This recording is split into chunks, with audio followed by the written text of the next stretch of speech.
Broadcasting Region 1. Region 1. This is BBS. Bicol Broadcasting Systems Incorporated. DWLV 91.9 MHz. Your news and music stations. BBS. Basta Bareta. Sigurado.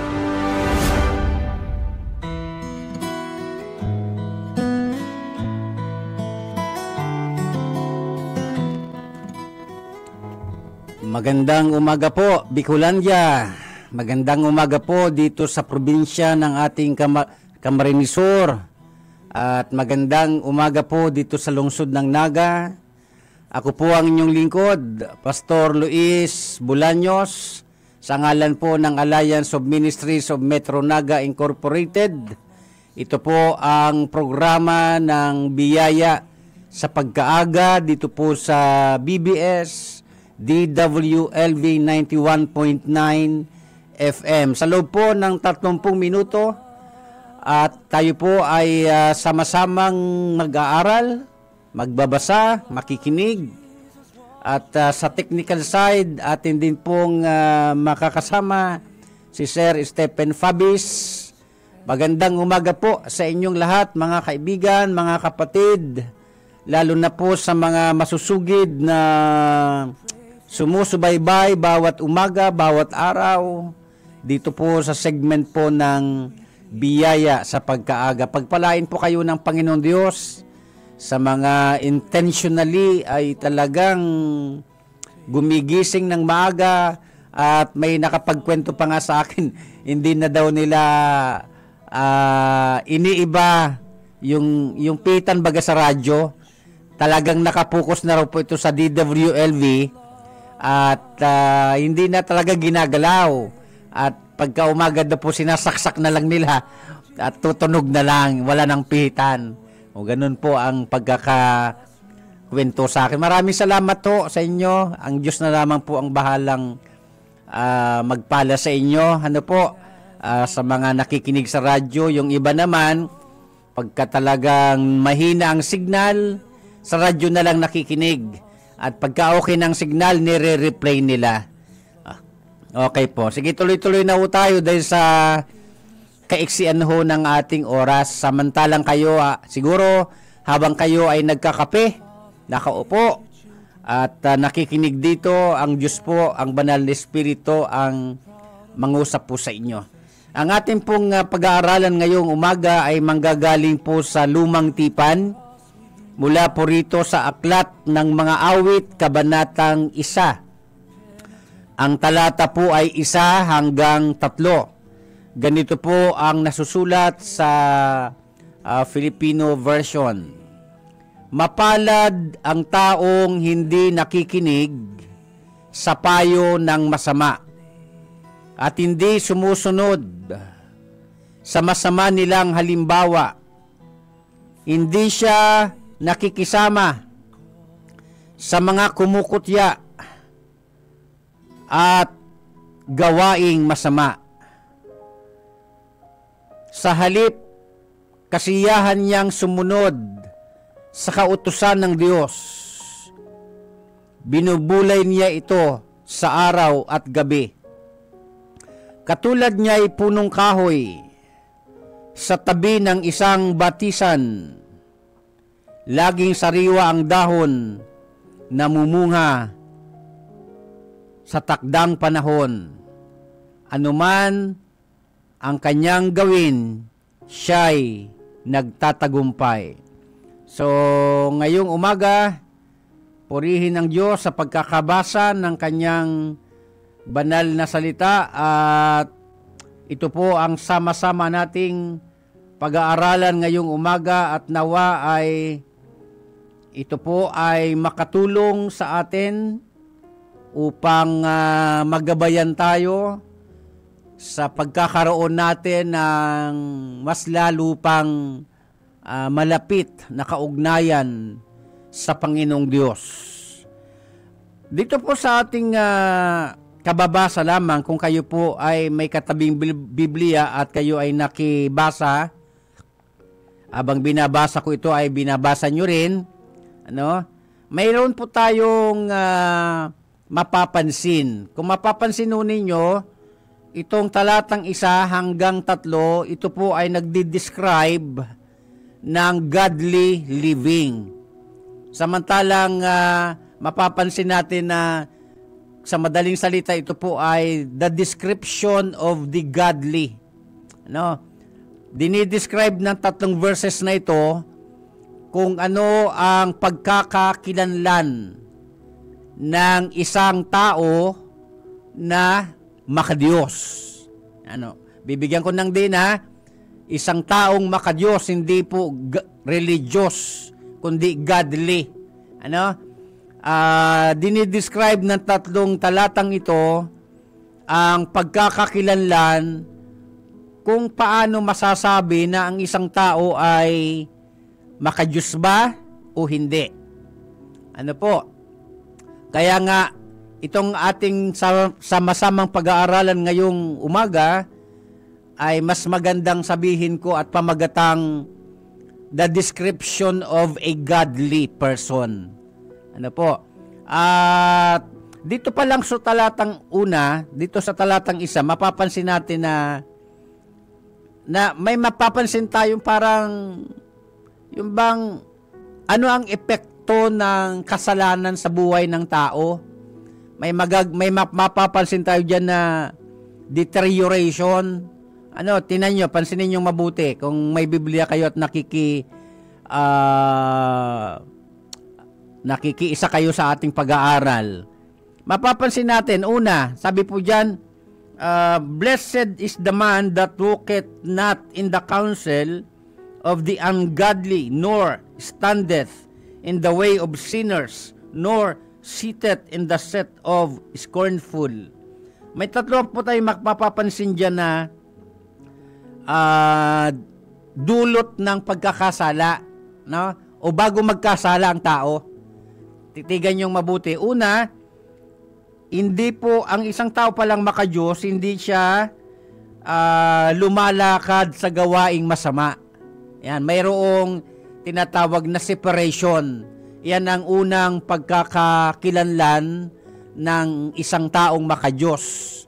Siya ay lumalakad sa makadiyos na pamumuhay kahit nasabihin na napapaligiran ng kasamaan, napapaligiran ng mga hindi sumusunod sa Diyos. Pero ang isang tao pala na talagang makadiyos, hindi siya lumalakad sa ganoong klaseng pamumuhay.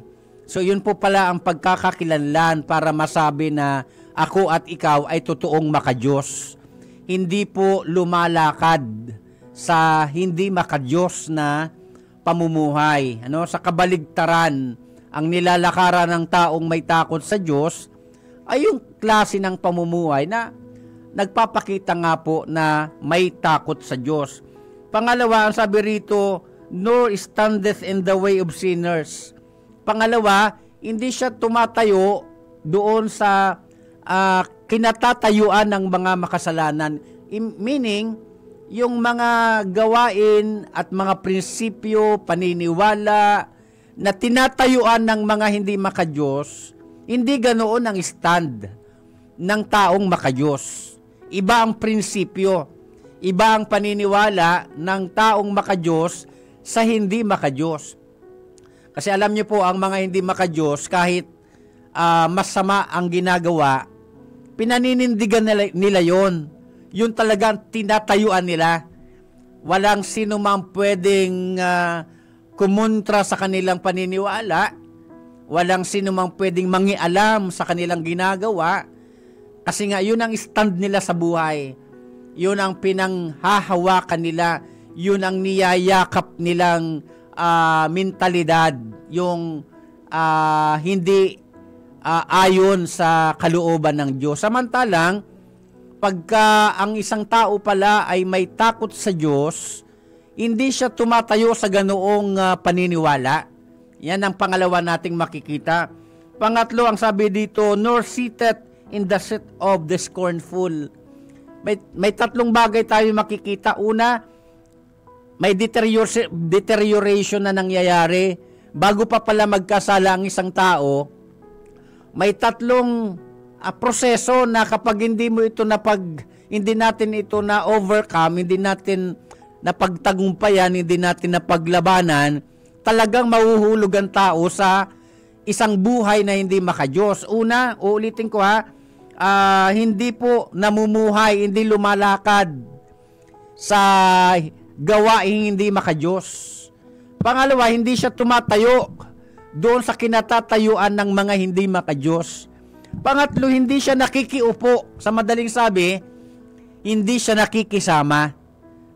Pwedeng kasama mo ang mga taong hindi makadiyos, pwedeng napapaligiran ka ng isang atmosphere na hindi makadiyos, pero hindi ka nakikiupo roon. Ibig sabihin, hindi natin ginagawa ang mga gawain at uri ng pamumuhay na hindi makadiyos.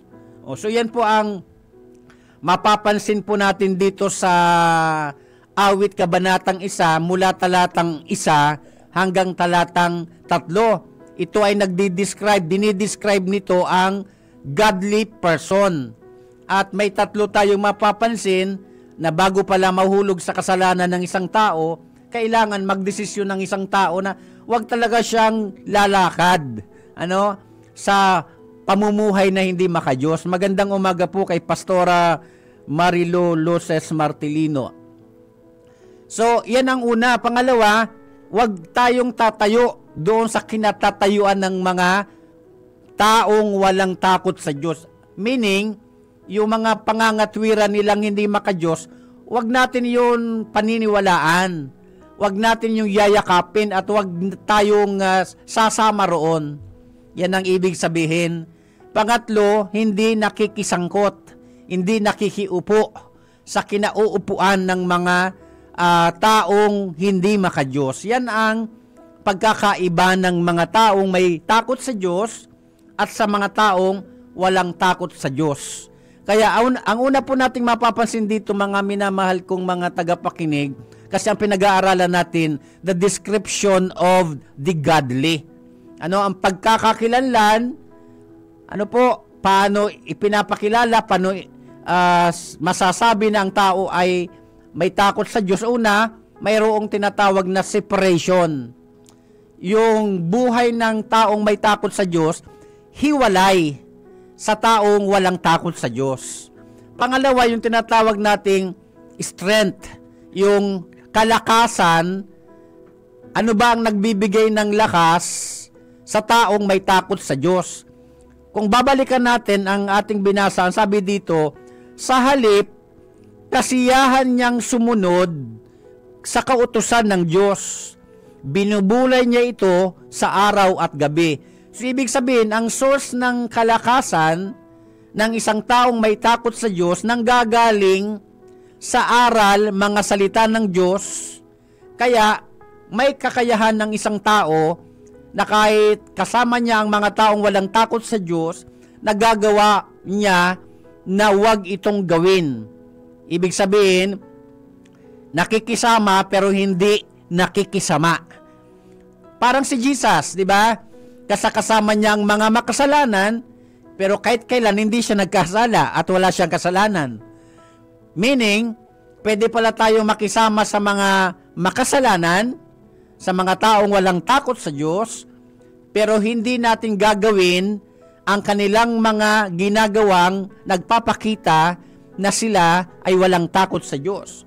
Pwede nating panindigan na tayo ay may takot sa Diyos at hindi natin gagawin ang masasamang gawain nila. Yan ang ibig sabihin yan. Kaya, una, may separation. Ang taong may takot sa Diyos, umihiwalay sa mga kasalanang intensyonal. Pangalawa, may tinatawag na kalakasan. Strength. Ang kalakasan ng tao may takot sa Diyos, ang source nito ay ang Diyos mismo.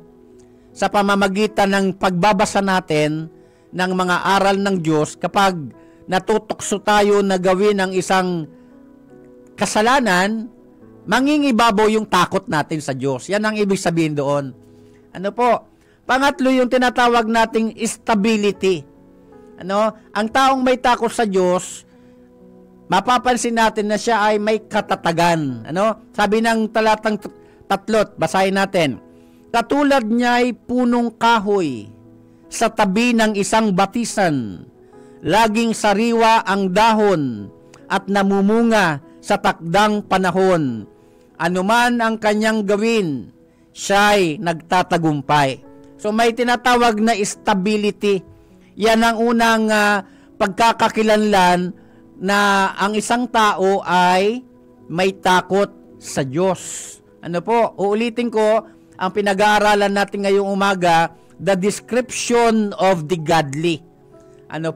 May pagkakakilanlan para masabi ang isang tao ay may takot sa Diyos o wala. Kahit pa sabihin na ang tao ay nabibilang sa isang kilala, napakalaking relihiyon sa buong mundo, doon pa rin makikita kung siya ay may takot sa Diyos o hindi. O baka nandoon lang siya nakatago sa loob ng relihiyon. Pero ang pinag-uusapan natin dito, yung katangian ng taong may takot sa Diyos. Yan. So makikita natin na hindi siya namumuhay, hindi siya tumatayo, hindi siya nakikiupo sa gawain ng mga taong walang takot sa Diyos. So yan po ang mapapansin natin. Magandang umaga po kay Sir Lauro Rivera San Jose. Maraming salamat po sa panonood. So yan po ang pagkakakilanlan. Uulitin ko po. Ngayong umaga, ako at ikaw, pwede tayong magsabi na may takot tayo sa Diyos kapag nakikita sa atin ng tatlong ito. Uulitin ko, ang sabi rito sa Psalms chapter 1, actually, kung mapapansin natin, ang isang tao pala na hindi lumalakad, hindi tumatayo, at hindi nakikiupo sa gawaing hindi makadiyos, ay tinatawag na pinagpala.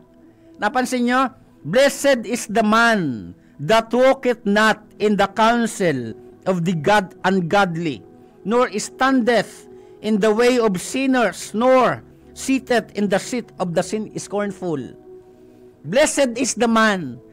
Sa tingin pala ng Diyos, mga minamahal kong mga tagapakinig, pagka ako at ikaw ay nabubuhay na may takot sa Diyos, ito pala ay isang katayuan na sa tingin ng Panginoon tayo ay pinagpala.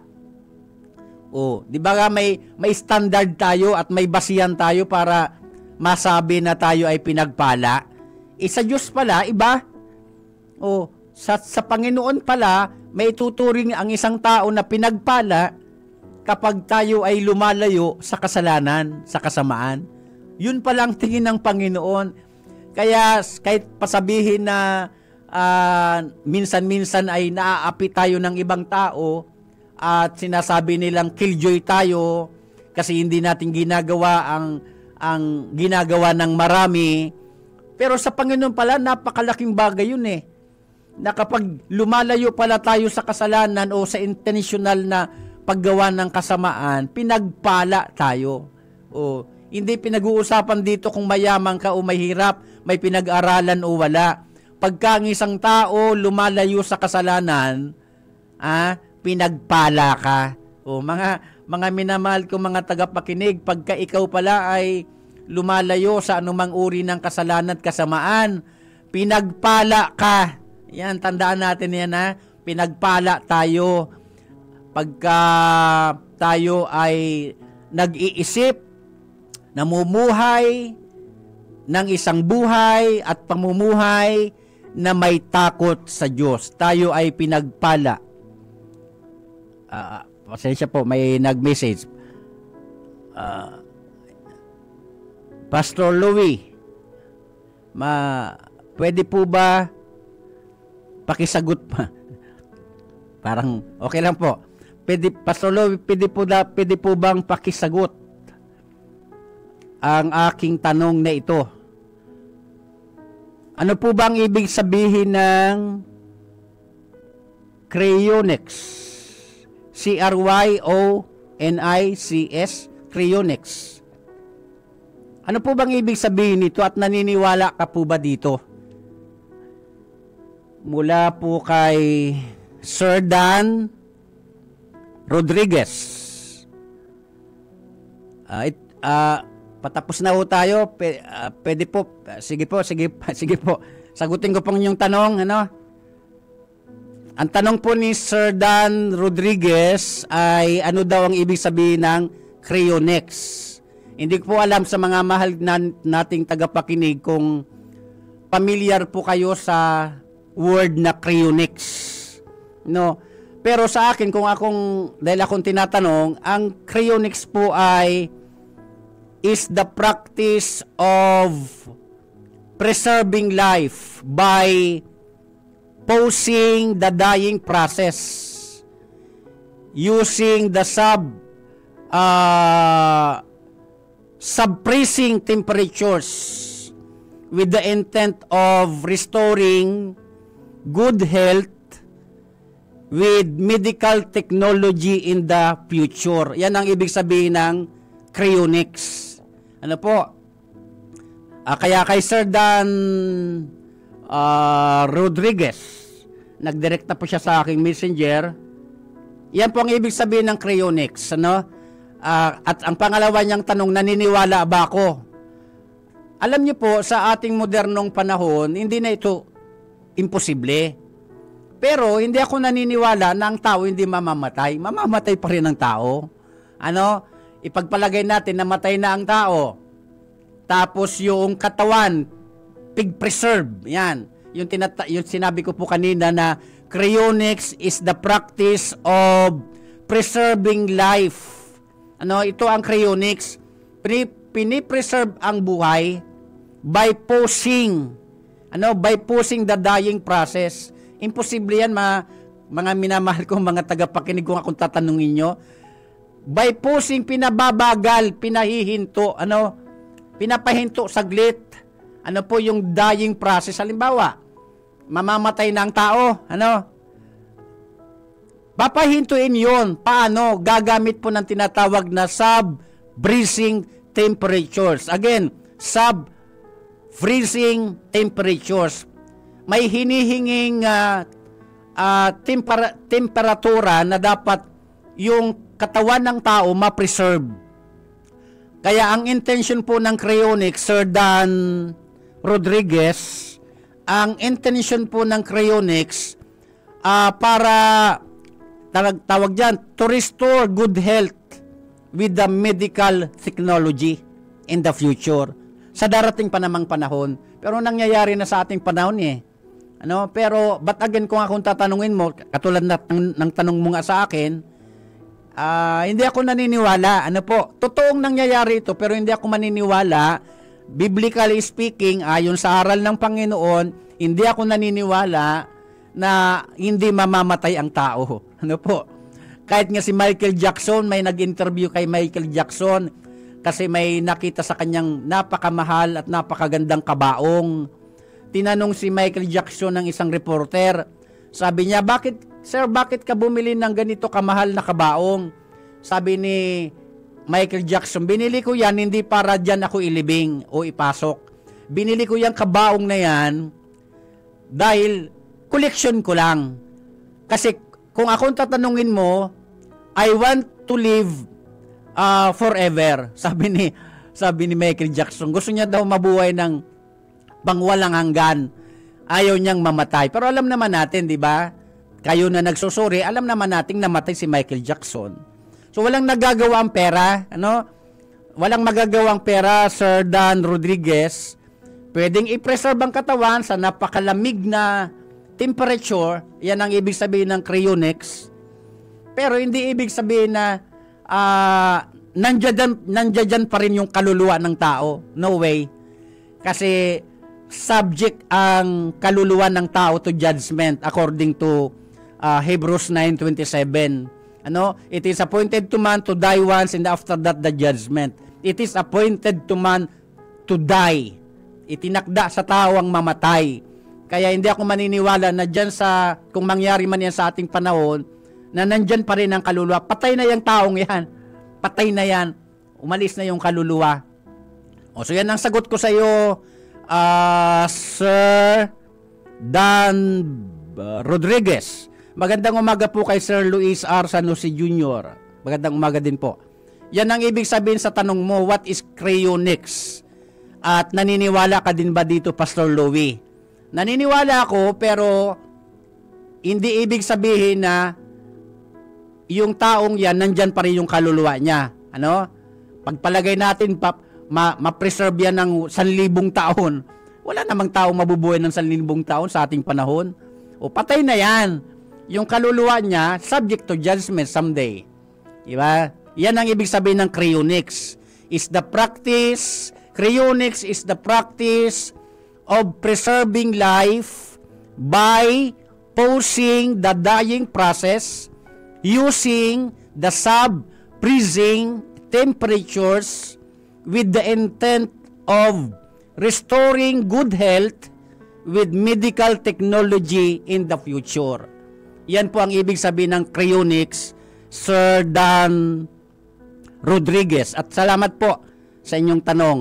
Okay, kulang na tayo ng oras. Pero babalik tayo sa ating tinatalakay, no? Ang tinatalakay ko ngayong umaga is about the description of the godly. Paano ba i-describe ng isang tao makadiyos? May 3 tayong pinag-usapan. Una, separation. Okay? Ang isang taong may takot sa Diyos, humihiwalay siya sa kasalanan. Okay? Yung intentional na kasalanan, mga minamahal kong mga tagapakinig. At pangalawa, yung tinatawag na strength. Ang isang taong may takot sa Diyos, may lakas siya na galing sa Diyos. At yun ay resulta ng kanyang pagpapahalaga sa mga aral ng Diyos. Kaya kahit napapaligiran ng taong makasalanan at napapaligiran ng kasamaan, ang isang taong may takot sa Diyos, may lakas para labanan ito. Pwedeng makisama, pero hindi nakikisama. Okay? Katulad ni Jesus, kasamang mga makasalanan, pero hindi tayo pwedeng magkasala pag gusto nating wag gawin ang ginagawa ng mga taong walang takot sa Diyos. Pangatlo, yung tinatawag nating stability. Ang isang description ng godly person, may katatagan. Ano po? At yung katatagan na yun ang nagre-resulta para ang isang taong may takot sa Diyos, maayos ang buhay. Itinulad nga sa isang punong kahoy na laging sariwa ang dahon at namumunga sa takdang panahon. Ang tawag dyan ay stability. O, yan ang description, mga minamahal kong mga tagapakinig, ng isang taong may takot sa Diyos. Okay po? So hanggang dito na lamang at sana ay nadulutan tayo ng inspirasyon na mas gusto pala ng Panginoon na ako at ikaw ay mabuhay na makadiyos. At bukod pa roon, pag tayo ay nabubuhay na makadiyos, ang tawag sa atin ay pinagpala. Okay po. Maraming salamat din po kay Sir Dan Rodriguez. Manalangin po tayo. Panginoon namin Diyos, marami pong salamat sa iyong pangunguna sa aming pag-aaral ngayong pong umaga. Dalangin ko po na ang lahat ng nakinig at nanood, sila po inyong pagpalain. Pagpalain niyo po ang biyaya sa pagkaaga. Pagpalain niyo po ang estasyong ito ng BBS DWLV 91.9 FM. Pagpalain niyo po ang buong Villafuerte family at ang lahat ng staff ng station na ito. Salamat po. Purihin ka sa pangalan ng Panginoong Jesucristo. Amen. Susunod na po ang Kakampi Network News, ihatid ni Sir John Bernas. Magandang umaga po sa inyong lahat. Ako po ang inyong lingkod, Pastor Luis Bulaños. Pagpalain kayo ng Panginoong Diyos.